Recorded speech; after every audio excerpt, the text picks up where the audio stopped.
M&A friends. This podcast is brought to you by Dealroom. M&A is coming back. Would you like to avoid wasting hundreds of hours managing Excel trackers and building PowerPoint reports? Do you want to make your process more efficient? Well, I have great news for you. Dealroom is M&A management software that saves you time, headaches, and improves collaboration so you realize value faster. Learn more at dealroom.net. Here's to the deal.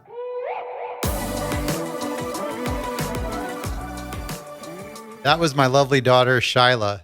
If you want to keep up with the latest on M&A science, our live streams, networking events, when we release new resources, visit mascience.com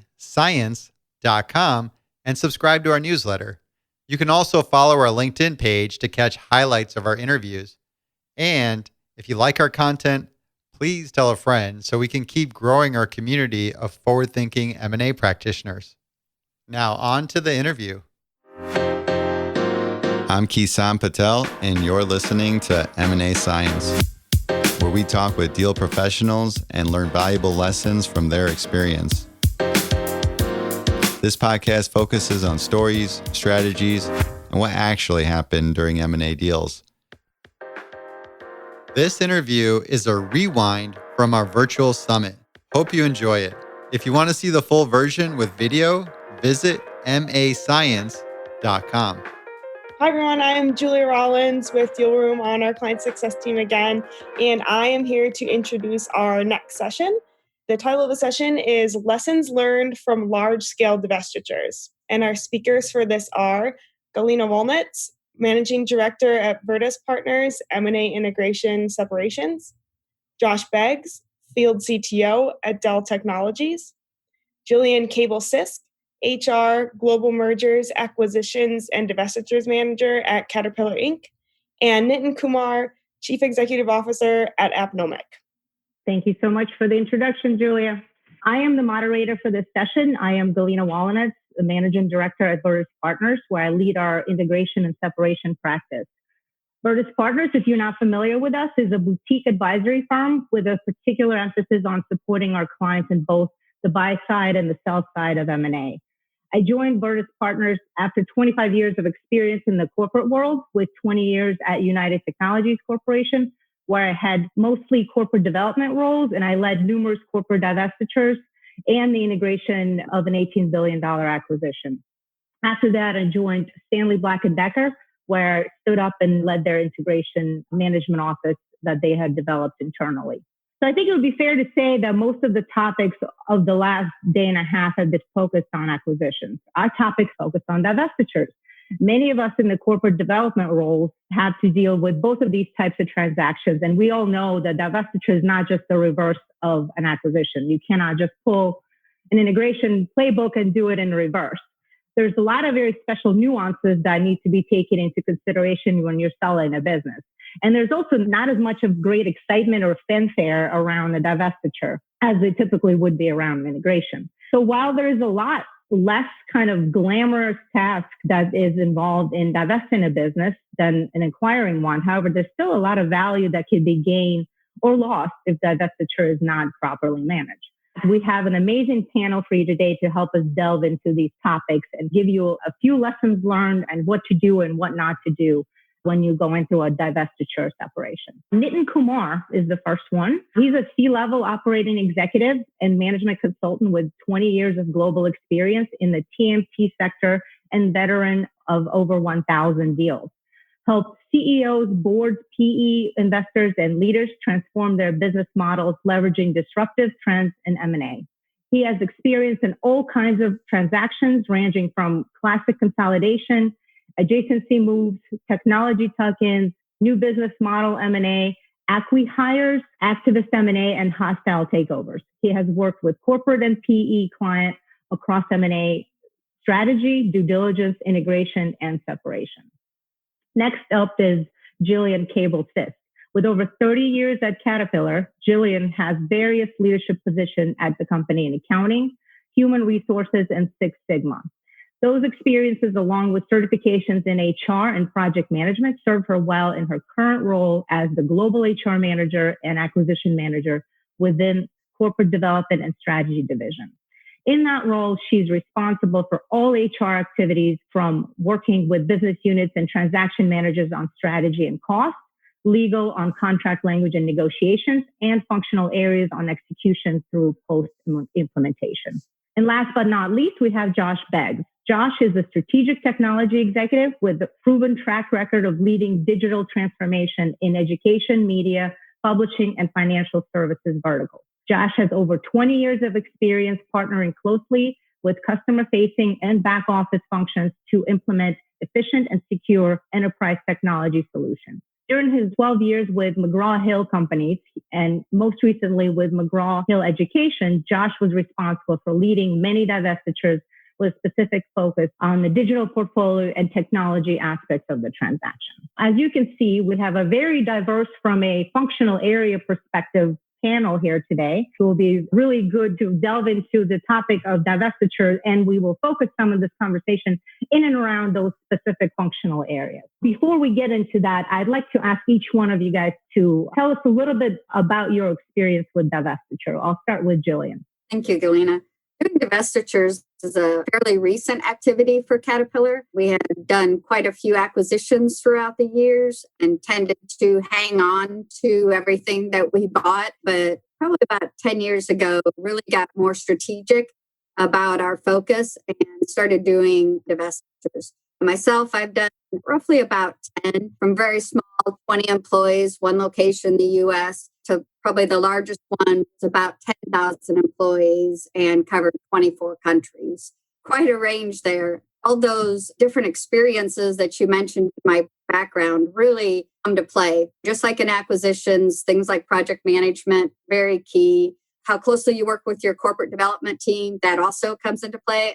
So I would say for me, and the way we're structured at Caterpillar, I actually sit in the corp dev group, and that has been really valuable. Great. Okay, Nitin?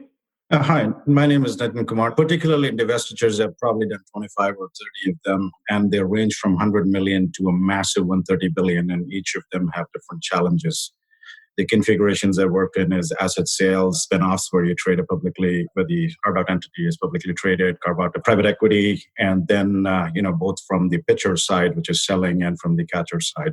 I've almost touched every function with the exception of finance, and obviously HR is embedded, so I'm kind of okay with that. But I'm more of a front office and technology specialist and on separation management and separation planning side. Looking forward to the session. Okay, Josh. Thanks, Galina, and thank you, everyone. In my current role as field CTO with Dell Technologies, I've been consultative to a lot of Dell's largest partners in the New York, New Jersey, and Mid-Atlantic area, and that involves around divestiture.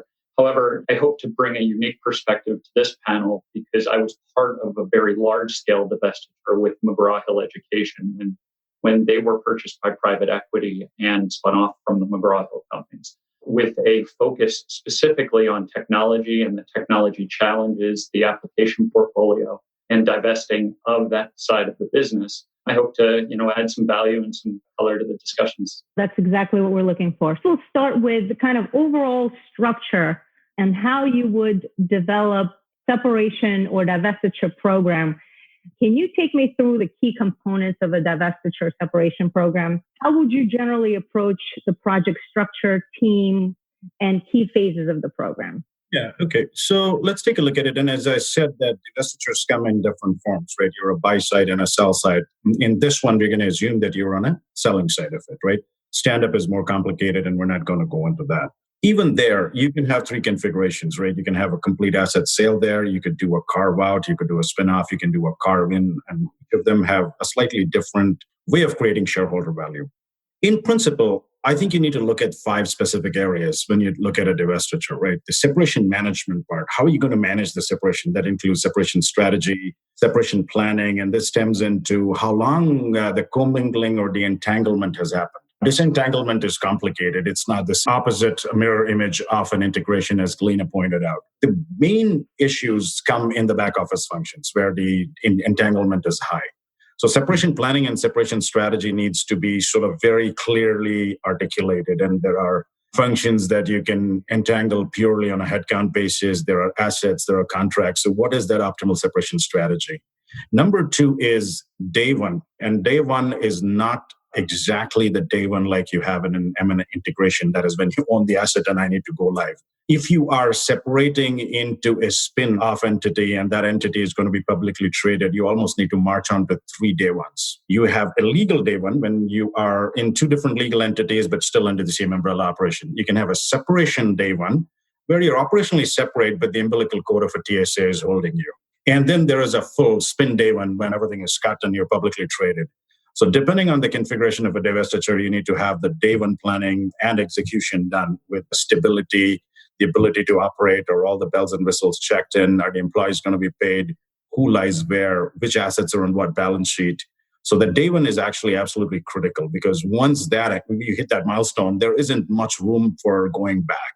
Okay, so that's the other nuance which comes with the divestiture. The third one is transition services agreement. It's very hard to take a business that has been commingled for a long time and just say that, oh, one Monday morning, you guys are on your own. There are some support mutually, and there are bidirectional TSAs where the parent and the spun-off entity are dependent on each other. So TSAs have to be very well thought through. I'm sure we'll delve into TSAs. There can be a whole body of knowledge around that. There is the whole customer impact piece of it. Which customers are commingled, what IP, who communicates where, and then human capital, which I think we have Jillian who will go into this. So there are 5 bodies of work there in terms of how you structure that. Couple of other interesting things which you don't come in and see in M&A integration are dyssynergies and stranded costs, right? Stranded costs are something you got to plan with, otherwise they can come and hit you pretty hard. These are the ones that create diseconomies of scale. For example, you have a real estate meant for 10,000 people and you have designed them for a certain economy of scale. Now, suddenly you have 2,000 people out. Your cost per employee and all those KPIs and metric goes up, and you're left with those stranded costs. And that's not necessarily for real estate. It can be for your licenses. It can be for call center. It can be for anything. And then you have dyssynergies, which means how much am I losing in terms of combined customer pipeline or sort of my accounts payable or contracts being mingled? How much dyssynergy is going to be created? And that's not necessarily operational. You can have several dyssynergies come in from tax, right? Let me give you an example. Once I was doing a very large multi-million-dollar divestiture. There were 5,800 entities combined together for probably more than 3 decades, completely optimized for tax. The moment you touch and separate them, the whole tax structure used to blow up and you used to get billions of dollars of dyssynergies. So don't think about it, dyssynergies as purely operational. There are financial, legal, and there are many complications. So you need to think about a separation management as these bodies of work. Now, depending on the size and complexity, you can configure them by function or by complexity or separation drivers, right? I mean, if from the M&A integration world, value drivers. These are called separation drivers and stand-up drivers and quick paths to value creation and stability. Those are the big ticket items that you need to sort of take a look at. And this is all about creating value again. It's not subtraction. It's creating subtraction, but it's additive value that's been created. So think about it that way. You're still accountable to the shareholders. You're still accountable to the boards. You're still accountable to your customers, people, and regulators, right? None of that is off the hook. So you align and optimize these bodies of knowledge to align with the end goal of the divestiture. That's great. And we'll talk a little bit more about value creation from divestitures. Your discussion almost sounds like, why would we ever want to divest anything? It just seems like it's fraught with so many issues. But Jillian, how do you guys in HR fit into this equation? And what are some of the key pillars that you want to look after from HR standpoint? I think that probably is somewhat dependent on your company makeup, your structure, in addition to all those things that Nitin said about, is it an asset deal, is it a carve out, right? So that's going to be different for the different types of deals. But in general, from our perspective at Caterpillar, with me sitting in the corp dev, that allows me to get involved very early in the strategy and analysis phase. That's really important because you can get the deal, strategics, numbers, and financials all looking at one thing. To Nitin's point, tax may be driving you one direction or a type of a divestiture, and you need to be able to inform them of the actual, people side of that transaction. What is the impact of them doing a stock sale versus the asset sale, especially to the perspective of stranded costs that Nitin had mentioned. So for us, we get involved in the strategic phase. We help inform on what the actual deal structure is going to look like. And then we're in every phase after that, right? So we're helping prepare the data room. We're responsible or expected to review all the legal documents from the purchase agreement to if there's retention documents, all of those documents, as well as meeting with prospective buyers, right? Talking to buyers about the employees, your payroll systems, all of those back office functions, and then actually completing the deal. So any closing requirements, all of that is done in addition to more or less, the administrative work of, well, you're actually transferring the employees now. I mean, as much as you can be, HR can be in all those phases throughout the plan. Also may mean that, you're on a deal for 12 months, 18 months, 2 years from start to finish. But from my perspective, it really makes the actual disentanglement and that work at the end easier if you've been involved from the beginning. So you don't have those surprises and you've helped actually drive the path as opposed to getting handed something that you're meant just to execute. Yeah, I think those are typically true for both acquisition and divestiture side, right? I mean, the earlier that integration team gets put together and pulled onto the transaction, obviously the better and the benefits are clearly there. But inevitably, the corp dev teams seem to be reluctant to do that in some cases. So we've always having to kind of fight through that a little bit. So Josh, how about from a technology standpoint? What are some of the things that you kind of focused on largely on the divestiture side? I am somewhat biased, having a 20-plus career in technology, and no disrespect to my fellow panelists, but I think technology is one of the most complex sides of a divestiture. Nitin mentioned it earlier. The role technology plays in a divestiture varies greatly between whether you're on the selling side or the buying side. And, the theme in technology for the past 20 years has been consolidate, drive your efficiencies out. So what that has led to is a technology entanglement. Quite frankly, most companies, including my own at the time, aren't aware of all of the interdependencies that those technology platforms have on each other. Right? So that drives that complexity up even further. And we'll go into that a little later, but a couple key things when you think about it from the seller perspective, you have to be focused on those stranded costs. You have a business operation commitment to your customers, both internally and externally, to continue to run. So a seller perspective is typically like, okay, we've divested. Let's get this entity out as quickly as possible without any disruption to our current operations. However, in the buyer side, and I've had the privilege to be on both sides, in the buyer side, you have a commitment to the customers that you're pulling with. You're not really concerned about the stranded costs. You're more concerned about setting up a new environment and that stand up in the most efficient, affordable manner to make the commitment to the buyer, the buying entity. Depending on your perspective, which side you may be on during a divestiture, your role in technology will vary greatly. But at the end of the day, it's a complex topic and tower to address, and one of the most critical because, again, technology plays a part in every side of the business today, whether that's just your end user compute responsibilities to make sure your internal employees are up and running, or most importantly, your paying customers don't notice what's happening during this, divestiture activity. No, absolutely. And I couldn't agree more. I mean, it's certainly one of the most complex ones. And I will also say one of the most costly aspects of the divestiture. So the ability to fully understand the costs that are involved in doing the full separation of technologies is something that I would imagine a body like SMO, right, Separation Management Office, would want to be paying real attention to. So with that, Nitin, back to you.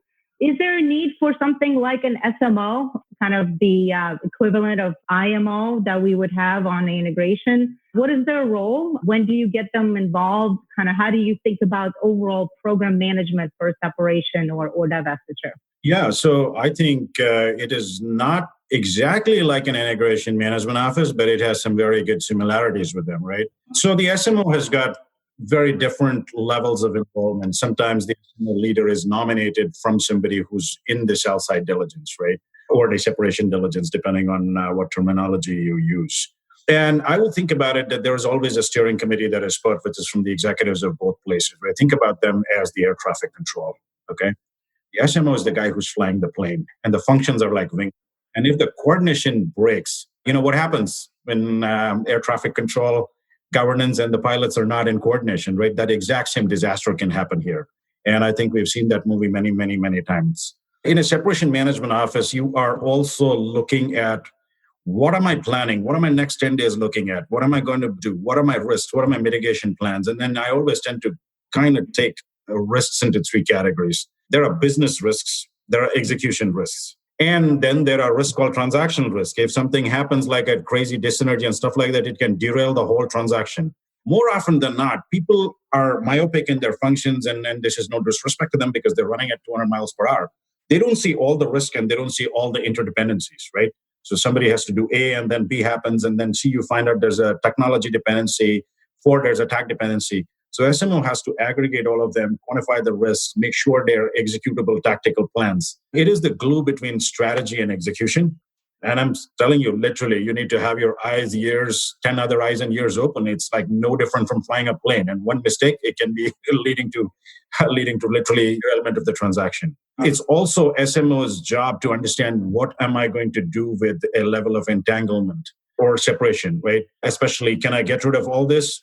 On the other side, okay, now I don't have resources to catch this, right? Can I outsource some of this? Also, the separation strategy, you have to stand up and ask the questions. And to your point, the cost is not understood. It's very easy to stand up and say, hey, copy and clone everything and go there. Right. By the way, it's at a different cost, right? So can you do a lift and shift? Do you have all the bells and whistles in place? Do you have ability to test, ability to roll back? Do you have the right resources in place? So it's about bringing the whole ship together. In some ways, it's similar to the integration management office. The difference is that in integration, you can go back and reverse certain decisions. In separation, once the deed is done and you're past a certain place, there's just no reverse gear. You just have to go forward and then navigate yourself through, right? So that's the big difference here. As you're talking about kind of bringing the whole ship together, let's talk about communication throughout the divestiture process. What is the role of communication? Who are the key stakeholders that have to be communicated throughout this process?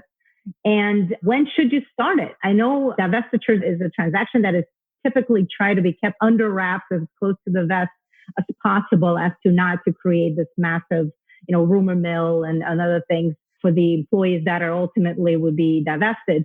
However, on the other hand, you want to be transparent with employees as much as possible so that you can develop an action plan around a potential flight of employees and other things. I guess the question will start with Jillian. Talk me through, how do you think about communication and all of some of these aspects of that? Certainly. I think sometimes a misunderstanding is that communications is owned by HR, right? Granted, if your only communication folks are in HR, then maybe that's where it started. But actually, especially in any divestiture of any size, you want communication really to be its own work stream, just because of like one of those things you mentioned, which was stakeholders. Certainly, you've got the employees as stakeholders, but they're usually actually further down the line than you might think. Before you ever get to talking to employees about it, you may be having to talk to your executive office. You may have to get internal approvals. And then really you need to think about everybody who's impacted by that divestiture. So you've got customers that are going to be impacted because you're selling something off. In our case, we have dealers, huge stakeholder that we have to consider early on in a divestiture and develop communication specifically around them. So really having a dedicated work stream for communications, I believe, is key. HR will be a part of that, obviously, because employees are going to be a key stakeholder, and we're going to want to develop and write the communications. You also may have to have communications to the external market, to shareholders and that. So really key, I think, to have its own work stream. In some cases, you said that, you need to keep things confidential. That's absolutely the case. Then in that situation, we would use non-disclosures to, talk to the people we need to talk to and plan early, have non-disclosures in place. I've actually done 2 very large ones opposite, right? We had one which literally up until sign, we had an insider group. It was managed very tightly. Everybody who was on the project signed NDAs. And so it was very key to keep those communications confidential up until we were ready to sign. On the other hand, we did a divestiture. It was a second one in the same business unit. The first one had the employees didn't react well to it. So there was a lot of angst throughout the entire business unit, even the part that was not being sold, because of how that one was handled. So when we got ready to do part 2 of what that strategic plan was, the decision was made that we would not keep it confidential. We would be upfront with employees. We would try to hit that issue head on as opposed to react to it the way we had the first time around. So I would even say your communication strategy can change. And that's why deciding what that is early on and who's going to lead it is very, very critical. Yeah, I agree. I mean, I think it's a really good point on having the plan that revolves around that particular situation, because in many cases, I have been involved where your hand was sort of forced by the fact that the CEO already talked about it at an earnings call or one of the investor meetings and said, hey, we're considering strategic options for this business. And what exactly does that read through to the employees, right? And, in advance of that statement by the CEO, even as they're considering options, you got to develop a workable communication plan to the employees, to your customers, to your suppliers, and other things. Nitin, how about you, or any additional thoughts on this? Jillian made some really good points, and I see them as 7 or 8 different groups depending on your industry, right? And you have the investors, you have the board, you have the suppliers, you have regulators sometimes, again, depending on the industry and the asset. You have obviously the customers, you have employees, and then all of that, right? And in particularly, you can go into micro-segmentation as well, right? Different types of customers, different types of employees, location, and all that stuff. So as much as this is strategic, a communication plan is also very tactical, right? You need to get into real brass tacks. What exactly is changing for this person? So you can't leave it like, oh, this is changing for Galina and this is changing for Josh. You need to get into real specification, right? Is your reporting line changing? Is your location changing? Is your incentive changing? Are the systems and processes changing? What are you going to have? What are you not going to have? So you need to get real tactical. Even when you say customer communication or employee communication, the impact may be very different in location A versus location B, type of customer versus not, and on all of that. And then in a technology, depending on the SLA also, right? I mean, can I even meet this SLA given I am a much smaller size or whatever it is? So there's a lot of that. And you need to come to a very tactical plan. Who's the source of communication? Who's the target audience? Am I going to give a medium of communication? Am I going to do a webcast, individually call them? Am I going to do this? And what's the most effective way? And what's the frequency, right? That communication plan has to, again, come together. And I agree, there has to be a communication work stream. And I've seen 3 configurations depending on the divestiture. It's SMO-led, HR-facilitated, function-owned. It can be function-led, HR-facilitated, SMO sort of governed. And there's no right or wrong to this. It really depends on how complex your stakeholder community is, how granular you're going, and really who is the most effective person to facilitate versus lead versus own, right? It's a racy. So this has to be thought through upfront in the separation planning. And again, and I repeat this is not just strategic. It has to come down to brass tacks tactical. Otherwise, it's not very effective. Right. So let's talk about a particular situation that I think are unique to divestitures, and is not really a topic that would arise in integration, for example. I have observed in numerous divestitures where there comes a point in a transaction where the employees of a business that is being divested sort of change their allegiance or turn, so to speak, and become more aligned with the seller. So they see the writing on the wall and saying, well, look, a month from now, I'll be employed by this other company now. And therefore, all the activity that they were doing in support of you as the seller now becomes a little bit more kind of an arm's length and less collaborative. And, so starts developing these kinds of issues between either the leadership or the employees themselves. They're not as supportive of what you're doing. They want to align themselves more with the buyer. Have you seen this before, and how have you, handled something like that? Question for Josh. I have a unique perspective because I was in a situation where I was part of the selling team, architecting the divestiture, and then had an opportunity to move to the buyer to stand up the new organization.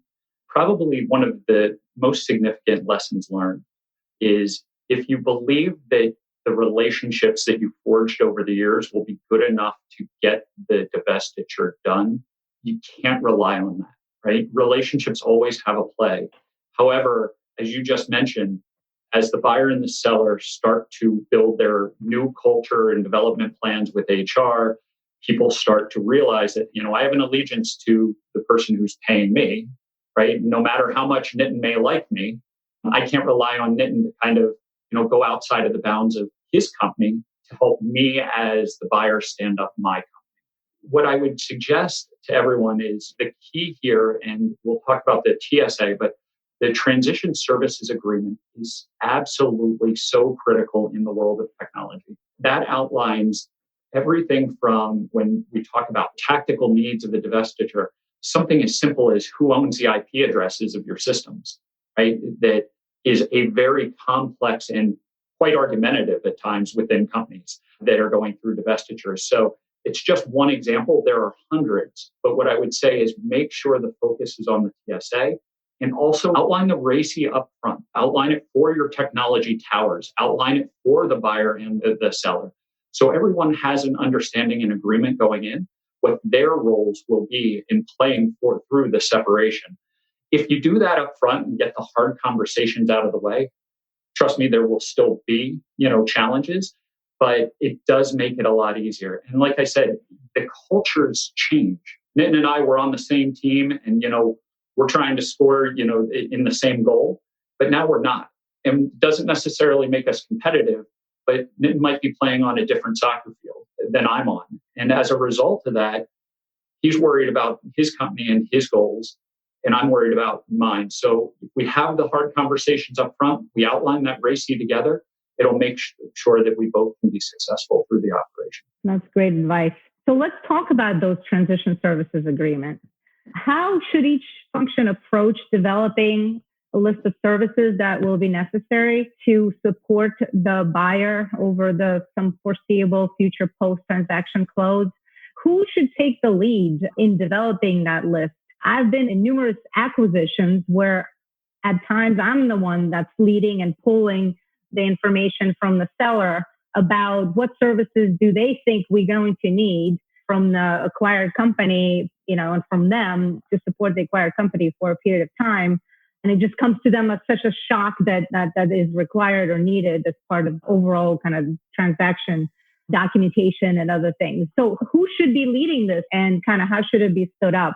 Yeah, look, TSAs are very complicated, as we all agree, right? They fundamentally start with an entanglement workshop from both sides, right? I mean, obviously, the divestiture has a function lead, and they truly reside in the function because the separating function and the stand-up function have to own it and live with it. Number one principle is that TSA is not a revenue stream, okay? You just can't think about it that way. It's just a necessary thing to have so that you're sustainable and the business doesn't have service disruption.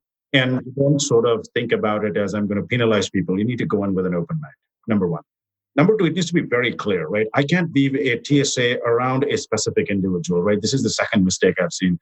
Hey, I like Galina because she's the only one who can do this job. And no, there's a relationship there. And, this is just going to disrupt the whole thing because my customer is used to interacting with her. Now, you have to sort of be a little bit dispassionate there and say, okay, what is the scope of services, right? What am I trying to accomplish there? What are the key activities? Who is it delivered to? What is the frequency of this thing? Is it like on a monthly basis? I need it on a weekly basis, daily basis? Is it the number of calls and all that kind of stuff, right? Then you have, what is the cost, right? Is it headcount? Is it more than headcount? And then go a little more granular on when we take off the TSA. It's pretty critical to agree that getting into a TSA is a lot easier, right? What are the boundary conditions to separate that TSA? Because people can, A, use this as a revenue stream on this extreme, and B, that extreme, I have this thing, so I have no urgency to separate or stand up, right? You can't get into that. The common goal for everybody here is to be incentivized to get off the TSA at some point in time. It's not a crutch given to you forever, which is why the cost is important. And I have seen companies be very benign and be friendly to each other and say, look, if you need it for another 10 days, I'll give it to you, right? That's not a problem. And the other extreme, no, guys, I'm going to be listed on the stock exchange. I just didn't know thing and I'm going to penalize you. There is a middle ground and you need to agree with that. These literally needs to be SMF facilitated, but actually the functions have to own it. The other way around is not very effective. And I've also seen companies going across the allegiance and, Josh and Nitin who are friends are there and they agree, let's bring in a neutral party, right? Be it a consultant or somebody who will facilitate that so that there's some objectivity into it. And then we all need to be good corporate citizens and be fair, right? The second important factor is that there are TSAs that you miss. Then this process becomes irreversible. Oh, you didn't give it to me at that time and you didn't give it to me at this time. And that conversation is generally counterproductive. By then, it's done. There is a master service. There's a sort of a master agreement. There is a TSA. There is also something called a good faith or a good cooperation agreement, right? In which, okay, if I need to be audited by you or you need to be audited by me, I'm going to give you access. So whatever is not covered in that TSA, there's a good cooperation or good faith agreement that is put in place. Please make sure that all these agreements, which can be quite numerous, all hang together and there are no contradictions so that nothing comes in. It's very rare that people sue each other and take each other for court, but I have seen that movie too, right? So literally owned by the functions, scope it, go as tight as possible, and then just be very clear. Our end goal is to get out of a TSA, not stay in the TSA or make money or stay. That's actually the biggest thing here. Yep, that's great. Jillian, what are the typical HR-related TSA services you've observed in these transactions? They can be for any number of things, but I'd say probably the most common would be some type of payroll arrangement, right? The buyer needs time to set up their own payroll vendors, their own systems. And so they'll ask for a TSA for a period of time so that the employees are paid while they're doing that. Benefits, not so common just because of at least in the US, the regulations around multiple employer plans. Nitin's point, we try to avoid them at all possible. We don't want to get into them. It's a whole nother work stream of managing it. It goes beyond when you like to be done with the deal and done with the part you're selling. But if you do have to do them, then yeah, it's key to have in there your requirements for when it's going to end. You can put in an escalating fee schedule so that, you can say, hey, the first 30 days, it's going to be relatively cheap. It's going to be at our cost. We want to help you get started. We know that you need it, so it's going to be just our cost. The next 30 days, bump that up, and it's going to have some kind of administrative fee added to it. You need it for another 30 days. Now it's really going to start to cost you. So you want to, make it worth their while to make that a priority. Actually, I have a really quick, funny story, a lesson learned, if you will, about TSAs. My first divestiture I worked on was from the UK. We had US employees included in scope, and these US employees were actually on what's called a Me Too agreement. So they weren't union, but they had all the look and feel of being union because of where they were located. The UK buyer is unfamiliar with that. I think it was just like 60 days to be able to get that up and running. We'd been trying to sell this company for over 2 years, right? So it's like, oh, you need a TSA? No problem. That's an easy one for us to do. Because on the other side, when I'd been doing acquisitions, I had asked for the same thing, right, in several different scenarios. So literally, I did not think twice until I called and started talking to my payroll contact and said, hey, this is what's going on. It's only 6 employees, but, we're going to term them on this date, but we need to be able to. And they literally, like the longest pause on the phone where nobody said anything. And I'm going, okay. And they came back and literally they're like, I've been in payroll for 20 years and we've never done what you're talking about. We have no idea what you're talking about. We have no idea how we do it. I mean, they just literally was like astounded that, I literally myself, this HR SME had agreed to do something and they had never done it before. Now, in the end, when you really talk through it, literally it took about 2 meetings and we figured it out and everything went smooth. But I can tell you that lesson learned, you don't assume. You don't assume just because you ask another company to do something that you can do the reverse. So it's just another point to say divestiture is definitely not an integration in reverse. So. Yeah, no, absolutely. And I really love your point about putting in disincentives for them to stay on longer on the TSA. So escalating fees, I think those are great advice for anyone trying to stand up TSA agreements and then hopefully quickly get off of it. Let's talk about value generation from divestiture. So it's very kind of common sense, and we talk about all the time on even in the last day and a half about value generation from an integration. And those are typically something that's relatively simple to identify, kind of develop some KPIs around. It's relatively simple to track. I imagine that each functional area can go and dig deep and think about what value they're drawing from this acquisition based on the strategic rationale of this acquisition to begin with. Some kind of synergies from duplication of efforts that could be now rationalized. On the reverse, I guess, on the divestitures, there's still value to be generated for the shareholders or for the owners. How do we think about those? I guess I'll start with Josh. What are your thoughts on kind of how do you think about value generation from a divestiture? So I think it's important, especially, speaking from technology, that there are a lot of assumptions made in value generation. Make sure that you understand what, say, either the board or the C-suite's goals are for that divestiture, right? And what their assumptions were if they haven't if you haven't been asked to contribute to that. For example, does, reducing 2,000 employees from an office generate value? Well, it could if you have the ability in your contracts and technology footprint to reduce along with it. Otherwise, it's just creating stranded costs that Nitin referred to earlier. So I think it's really important to look at that. There is definitely value to be had from a technology perspective. Collapsing, your IT footprint in a data center, collapsing the number of licenses that you may buy to support your operations, simple technology development headcount, and other things that all are direct contributors to helping reduce costs from a seller perspective. But I've seen more times than not that assumptions are made in that value generation from the seller perspective that don't necessarily play out in the time frame that they expect due to the complexity of the contracts that underlie your ability to scale up and scale down some of those costs. When we talk about the value generation, my guidance would be make sure you're involved, make sure you understand the expectations of the board or your C-suite, understand how they made those assumptions, and then contribute your own perspective from a technology perspective, at least contribute your own, goals and feedback, and then report early and often on your progress to give them transparency. And I agree with everything Josh said, right? There's no substitute for aligning with the board and shareholder expectations and all that. Having said that, even before you go into a divestiture and check value drivers, you need to align and look at what is the strategic rationale and what are the levers, right? They're really coming from commercial, operational, technical, and financial standpoint, right? I won't get into each of these, but I'll give you an example. When you say commercial and you look at a big conglomerate, J&J or Unilever or something, sometimes they crush the brand under the mothership brand, right? And these brands, once they go out, or become more valuable. So there's a commercial angle to it. You have more ability to change the pricing and all that stuff. On financial, it's interesting. Sometimes those cost structures at the corporate allocations kind of burden and crush the business unit.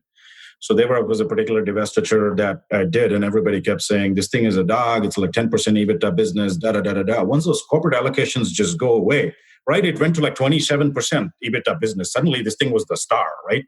So you just change the posture. And then you get, okay, fine. You crush this thing inside your portfolio. So is this more valuable to somebody else? Right. And then from an operational standpoint, also, you buy a startup, you crush it, and technology companies are notorious, right? You take these software companies, you crush the soul of them, and then in 3 years you divest. So you hit the secret sauce, which is speed to market, ability to make decisions, go quickly, execute on things.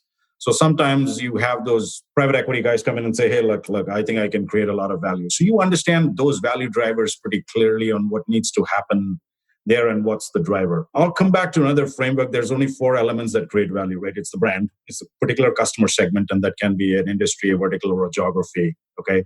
There is a specific product that really happens, and the channel, right? Your most interesting configuration is your most profitable products are in the most cost-effective channels, hitting the right customer segments, and your brand has good resonance.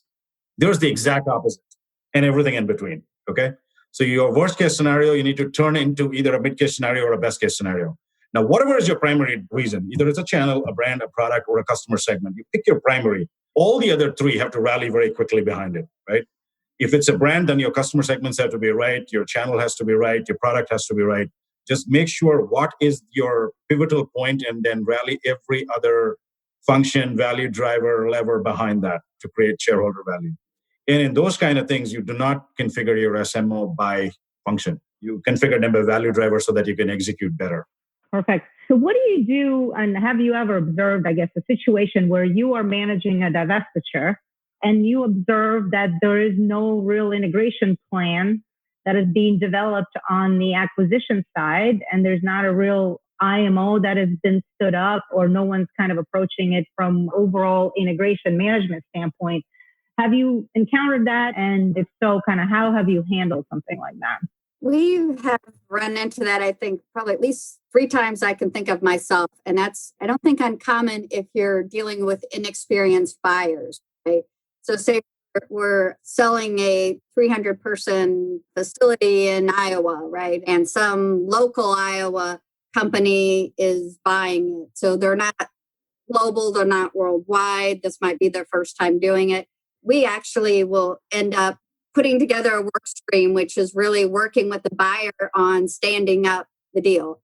It sounds like a lot of work and you should be able to, just be done with it. But a lot of times when we're doing that in our business, that's going to become a supplier to us, right? So it is critical to our business that they're successful. So we're going to do whatever it takes to help them be successful. So we will actually put a work stream together where we are integration work stream, right?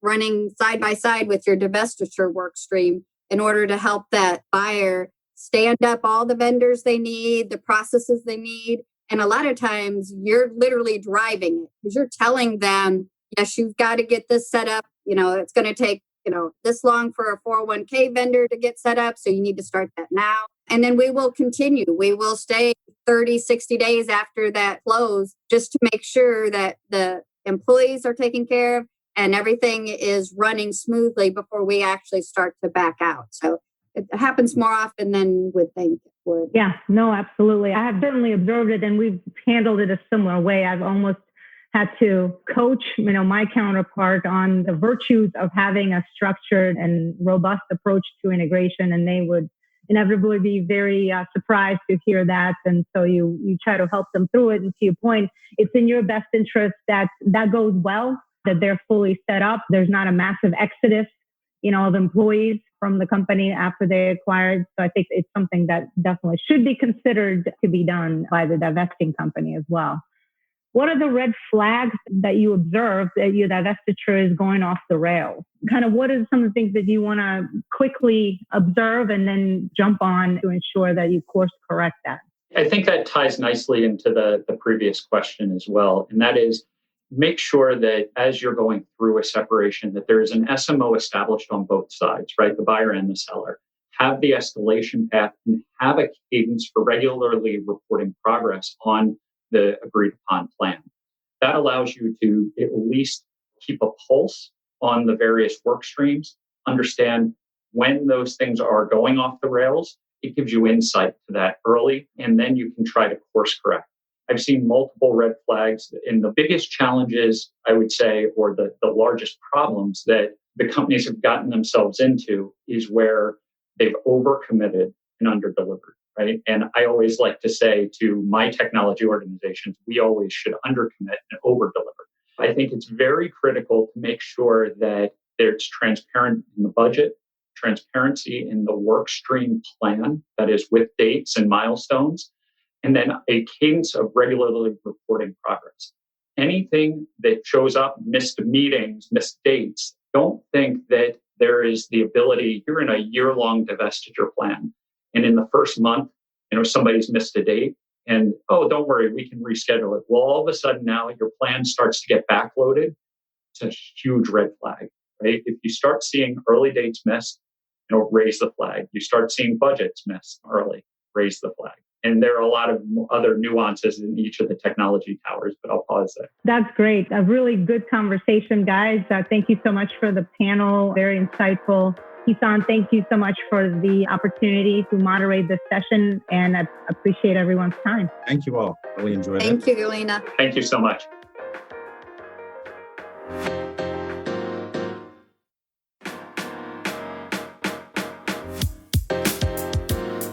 Thanks so much for listening to this episode of M&A Science. If you want to stay up to date on the podcast and all things M&A Science, including our events, make sure you sign up for our weekly newsletter at mascience.com. M&A teams that use proven techniques deliver better outcomes. Agile M&A is a science-based framework that focuses on responsiveness, adaptability, and continuous improvement. You can view the whole book online for free at agilema.com. And if you're still using Excel trackers and old school virtual data rooms that charge per page, what a ripoff, I highly recommend taking a look at Deal Room. Deal Room is designed for collaboration with internal and external teams. Visit dealroom.net to learn more. You'll also find lots of free resources, templates, ebooks, guides. Thank you again for listening to M&A Science. See you next time.